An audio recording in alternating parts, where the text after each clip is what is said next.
এটা হচ্ছে আমার খুন্তি, এটা রিলেটে।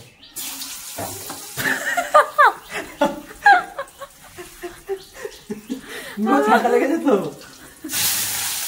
তো এটা হচ্ছে আমাদের মেসি। কাকিমার পেটে ভাই আছে না বোন আছে বল? হ্যাঁ ভাই আছে। ভাই হলে ভালো হবে না বোন হলে ভালো হবে বল? হ্যাঁ ভাই হলে ভালো হবে। খেলবি নাকি? হ্যাঁ দুজন। So hello friends, welcome back to my YouTube channel. আর আজকে রবিবার, আজকে আমি ঘরেতেই আছি। আর স্নিগ্ধাও দেখতে পাচ্ছ এখন এই একটু রান্নার সরঞ্জাম করছে। তো চলো আজকের দিনটা আমি ঘরেতেই কাটাবো। আর স্নিগ্ধার শরীরটা খারাপ, তার মানে একটু পেটের সমস্যা আছে, প্লাস হচ্ছে প্রেগনেন্ট অবস্থায়। তো আজকে রান্না যা করা সব আমিই করব। তো চলো রান্নাটা করি। আর আমি এখানে শাক ভাজার জন্য শাকটাকে একটু সেদ্ধ করার জন্য এখানে চাপিয়ে দিয়েছি, দেখতেই পাচ্ছ। তো এখানে শাকটা সেদ্ধ হচ্ছে, তারপর আমরা হালকা একটু তেল আর লঙ্কা টঙ্কা দিয়ে একটু ভেজে নেব। আর এখানে মাছটা ভাজার জন্য দিয়েছি তেল। আর স্নিগ্ধা এখানে দেখো আলু ভাজা হবে, সেই জন্য আলু কাটছে ছোট ছোট করে পিস। এইটা হচ্ছে আমাদের মেসি আসছে, চলে আসো ছুটে।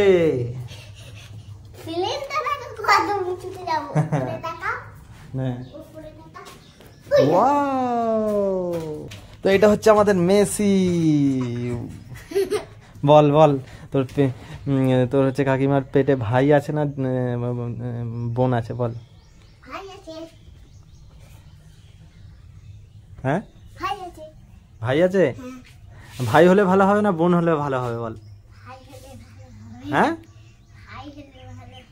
ভাই হলে ভালো হবে। খেলবি নাকি? হ্যাঁ দুজন মিলে খেলবি। তো হ্যালো বন্ধুরা, আজকে আমি তোমাদেরকে একটা কথা বলতে চাই যে কৌস্তব আজকে আমার শরীর খারাপ বলে ও রান্না করবে বলছে। তো জীবনে কোনোদিন এক গ্লাস জল গড়িয়ে খায় না, আজকে ও রান্না করবে বলছে। তো কি রান্না করবে জানি না, চলো দেখি কি রান্না করছে। আর মাছটার উপরে আমি একটু হলুদ দিয়ে দিচ্ছি, আর এর উপরে নুন দিয়ে দেবো একটু। এরপর মাছটাকে একটু নুন হলুদ দিয়ে মাখিয়ে নেবো।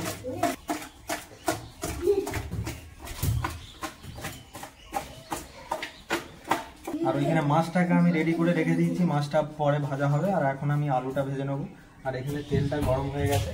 আর তেলটা যেহেতু প্রচুর গরম হয়ে গেছে সেই জন্য আমাকে তেলটা যেহেতু প্রচুর গরম হয়ে গেছে সেই জন্য আমি তেলের উপরে একটুখানি নুন আর একটু হলুদ গুঁড়ো দিয়ে দেবো, দিয়ে দিচ্ছি, তাহলে তেলটা ছিটকাবে না। হলুদ গুঁড়ো, আমি আলুগুলো সব দিয়ে দিচ্ছি তেলেতে।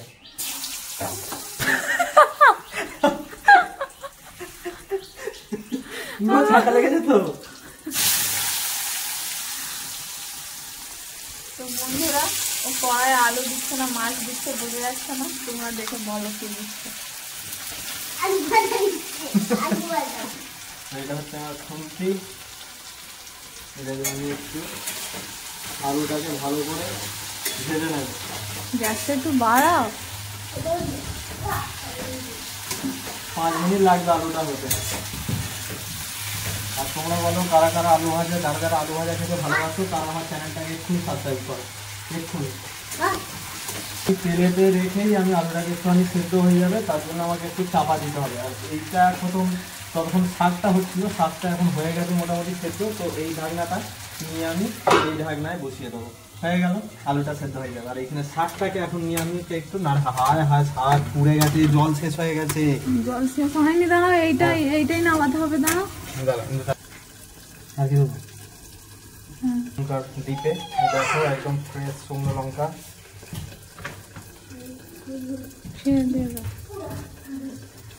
দুটো শুকনো লঙ্কা দিয়ে দিলাম, তবু আর একটু লবণ দিয়ে দেবো।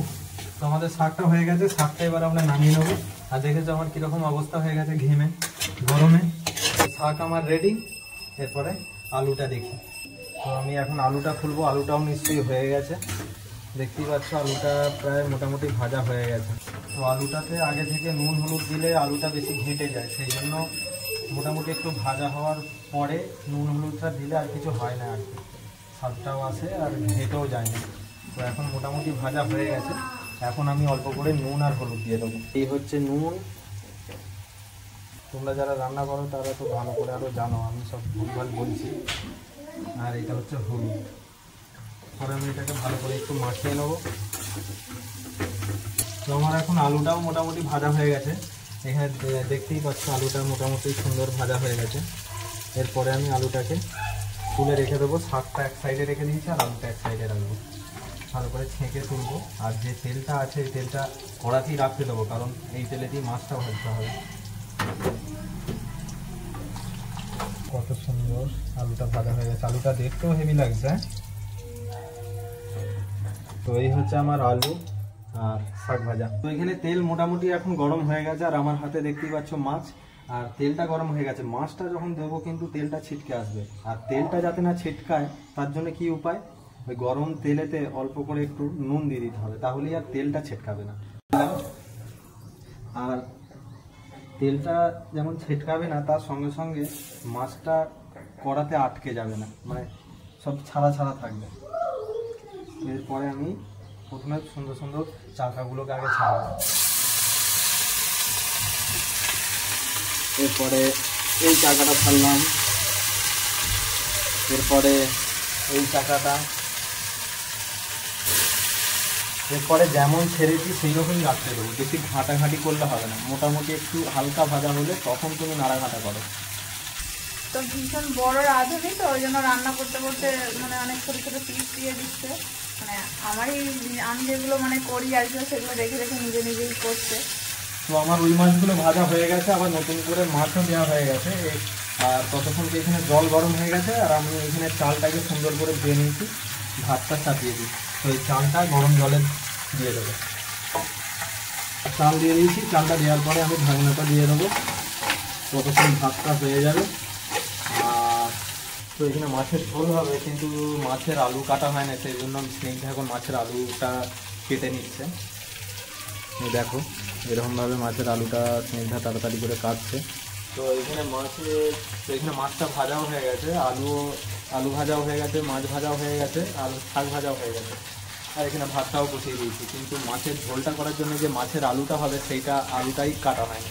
তো স্নেহা এখন আমাকে একটু হেল্প করছে, আলুটা কেটে দিচ্ছে তাড়াতাড়ি করে। এই দেখো, আর আস্তে আস্তে কাটো। আর আজকের আবহাওয়াটা দেখো, এই একটু আগে বৃষ্টি হচ্ছিল, এখন আবার মোটামুটি একটু আবহাওয়াটা ঠিক হয়েছে। এইখানে আমাদের রান্নাঘরে, এটা হচ্ছে আমাদের বারান্দার বাইরেটা। তো এখন মোটামুটি আকাশটা ক্লিয়ার হয়েছে, কিন্তু এই দিকটা আবার একটু মেঘ আছে, কি জানি আবার বৃষ্টি হবে নাকি কি জানি। চলো, আমাকে খিদে পেয়ে গেছে, তাড়াতাড়ি মাছটা রান্না করি। তো আমি এই মাছ ভাজার তেলটাতেই আমি দিয়ে দেবো একটা গোটা তেজপাতা, আর দিয়ে দেবো একটা লঙ্কা। তেজপাতা লঙ্কার পর দিয়ে দেবো গোটা জিরে। এই কাটা আলুটা দিয়ে দিচ্ছি, যেটা সিংটাই একটু আগে কাটলো।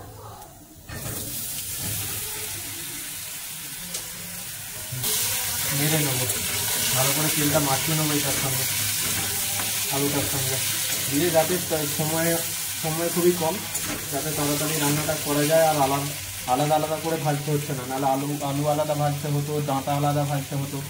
আমি কি করবো, আলুটা মোটামুটি একটু ভাজা হলেই ডাঁটা আর পেঁয়াজ, লঙ্কা, টমেটো যা যা আছে সব একসঙ্গে দিয়ে দেবো। তারপর দিয়ে দেবো আদা, তারপরেই একটু কষে নিয়ে আমি জল ঢেলে দিয়ে মাছটা দিয়ে দেবো, তাহলেই হয়ে যাবে মাছের ঝোল। তো মোটামুটি এইখানে আলুটা মোটামুটি ভাজা হয়ে গেছে দেখতেই পাচ্ছ। আর আমি এখন দিয়ে দেবো এই ডাঁটা, আর এইখানে হচ্ছে টমেটো, হ্যাঁ, কাঁচা লঙ্কা, এগুলো সব একসঙ্গে আছে, এগুলো আমি একসঙ্গে দিয়ে দেবো।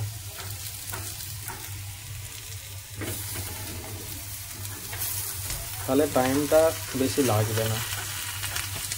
পেঁয়াজটা শেষের দিকে দিচ্ছি, পেঁয়াজটাও ধরবে না। আর আমি এটাকে একটু ভালো করে নাড়িয়ে নেব। এক হাতে ফোন আর এক হাতে খুন্তি, তাহলে ভিডিওটা বানাতে কত কষ্ট হচ্ছে। ভিডিওটাতে একটা লাইক দিয়ে দিও, আর আমার চ্যানেলটাকে দয়া করে সাবস্ক্রাইব করে দিও, তাহলে আমি এরকম আরও ভিডিও বানাতে পারবো। আসলে আমার ভিডিও বানানোর প্রচুর শখ, কিন্তু টাইমই হয় না। আজকে আমি ছুটিতে আছি, সেই জন্য আমি ভিডিওটা বানাচ্ছি। আর সেইটা এখন নাই, ও একটু নিচে গেছে, তাই আমাকে এক হাতে করে ভিডিও বানাতে হচ্ছে। আর এর ওপরে দিয়ে দেবো আমি আদা, আর এর ওপরে দিয়ে দেবো আমি লঙ্কা গুঁড়ো, হলুদ গুঁড়ো আর অল্প নুন।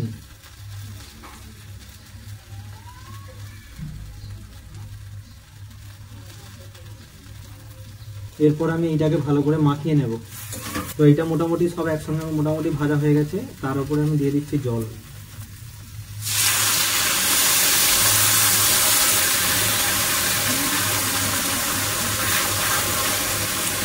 এরপরে আমি এটা সেদ্ধ করার জন্য এটা চাপা দিয়ে দেবো। তো 5 মিনিট লাগবে, 5 মিনিট পর আমার খাবার রেডি হয়ে যাবে। তো চলো।